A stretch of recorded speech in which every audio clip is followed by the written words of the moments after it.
In this presentation, we will look at the digital newsroom and discuss whether it is a threat or opportunity.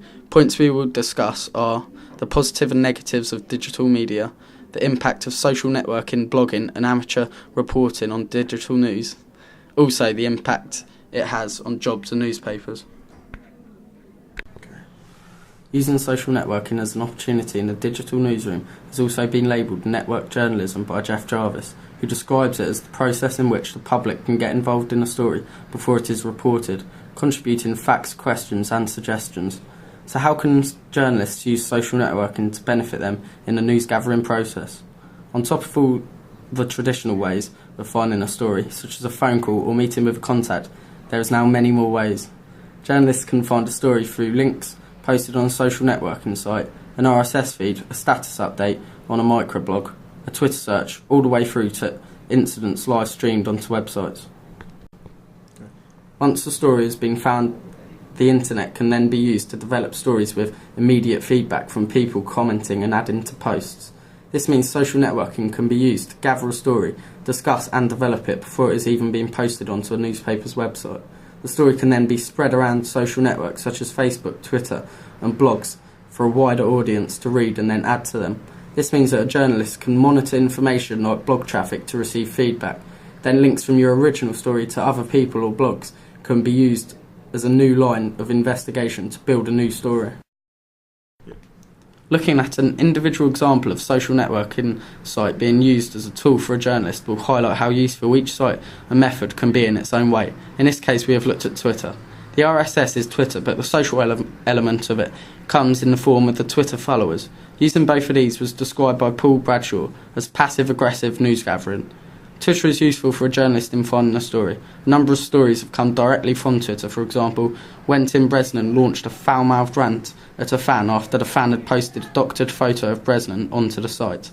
Another example is Darren Bent's comments at former chairman Daniel Levy after his move to Sunderland.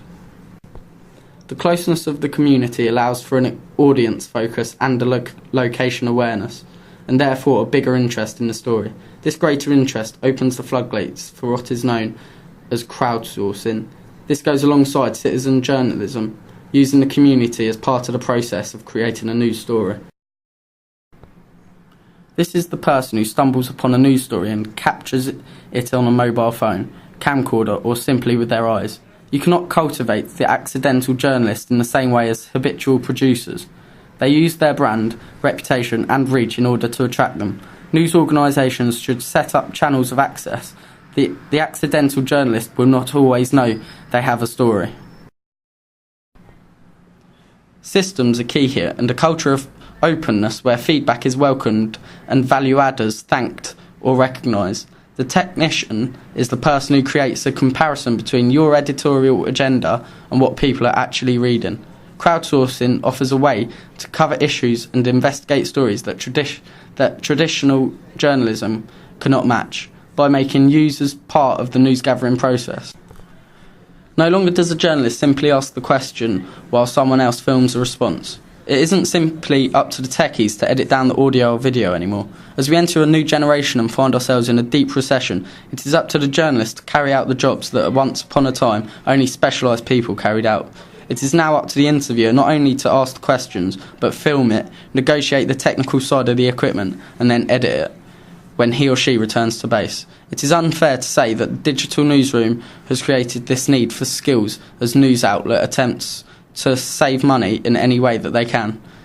What it certainly does do is broaden the jobs that graduate students can take on, not just earmarking them for your archetypal written or radio media.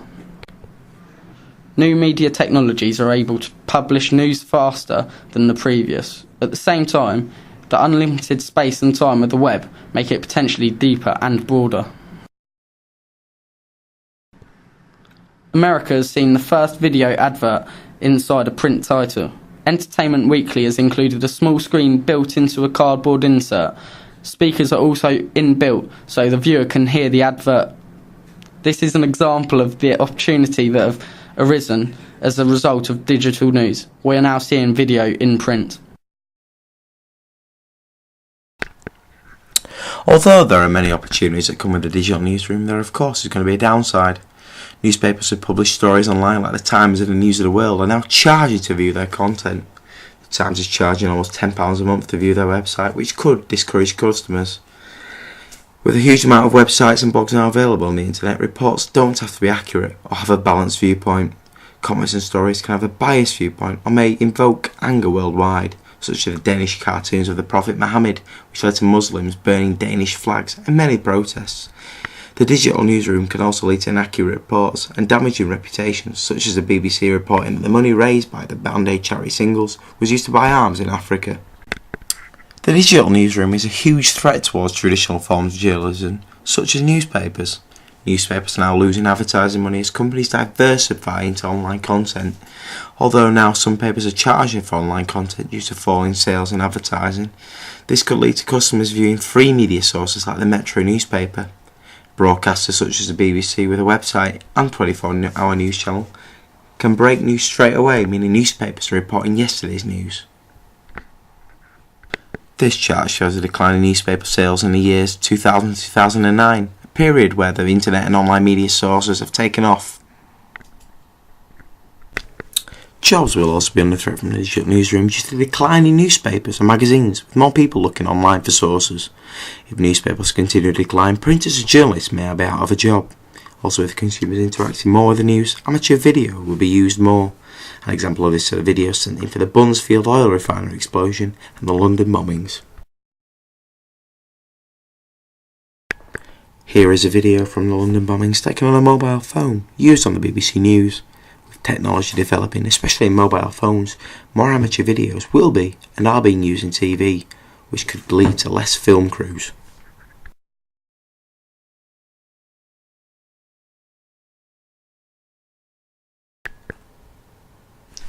Social networks seem to be taking over the internet, and they are now the most viewed websites. However, fake accounts have been set up saying that they are celebrities, like David Mitchell, who had to get rid of a Twitter account after a fake profile of him was putting comments on Twitter slating BBC production staff. This information was reported in the news, and it shows that reputations can be tarnished through social networking. Another downside to social networking is due to Twitter being a public. Stories can come from just a Twitter post. Negative stories and reputation can come from this simple post or opinion. Cricket has been most effective, with Kevin Peterson being fined for having a rant on Twitter after he's dropped from the England one-day international squad, and Yorkshire's Azim Rafiq was fined and banned after he launched a foul-mouthed tirade at England under-19s coach John Abraham. Although not a problem in Britain due to free speech, censorship is a large threat in some countries around the world, for example China and Iran. China had previously blocked the BBC website in 2008, just before the Olympics. This year, China condemned search engine Google when they stopped censorship on searches by rerouting searches through Google server in Hong Kong. Censorship means that instead of having worldwide opinion of a certain story, they are fed a mainstream view. Although the digital newsroom presents many advantages and disadvantages, in our opinion the opportunities outweigh the threats.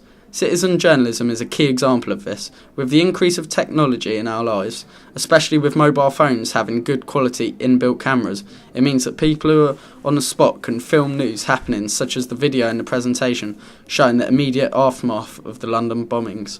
Social networking sites such as Facebook, Twitter are also a form of citizen journalism, as status update and tweets can be on-the-spot news, something someone has just seen or witnessed. However, with the increase in citizen journalism can come poor footage of an event which doesn't quite describe in visuals what is going on, along with the stories which may not be entirely true or have all the correct facts or details. Blogs can sometimes lack these details, and rumours can circulate which are not entirely factual. There is also an argument in the digital newsroom about quantity over quality, especially due to the increase in citizen journalism. Some newsrooms are using poor quality videos for news stories so they can be the first to break the news rather than deliver the best news to the consumer. Although newspapers are currently in decline, with huge threats to jobs due to more online news, paywalls are a large source of bringing in money. They are also a way of sourcing jobs for the future through more money entering the industry.